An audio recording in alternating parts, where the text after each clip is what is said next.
Well, hello, Transparent Church and friends. This is Pastor James with the Word of the Day. Today, I want to spotlight Romans chapter 5, verse number 8 from the New Living Translation, where we find these words.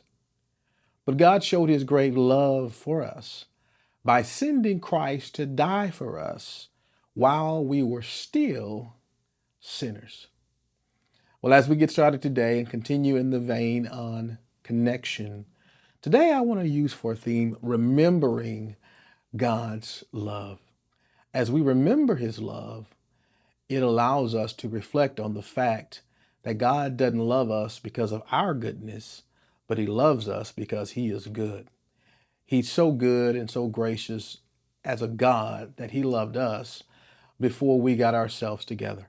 See, many times when we find ourselves becoming distant and having a disconnect with a need for connection with God because of sin or because of just feelings of isolation or not feeling the sense of the closeness to God that we once did in our walk. And as that happens, we can sometimes play the blame game or even think that God is mad at us. But I want to remind you today of just how much he loves you and I. So when we ask for forgiveness and repent, if there's anything that's clogging up the connection from a need of having sin that needs to be confessed and cleared, or just apathy, here's what I want you to know today.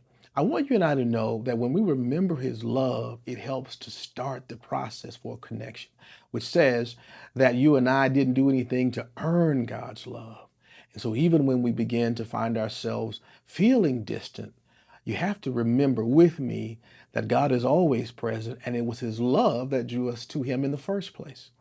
It was his love that allowed us to be saved in spite of our sin because he sent Jesus while, the text says, we were still sinners. He loved you. So when you go to him and ask for forgiveness, he cleanses us and washes us, and he wants to reconnect with us.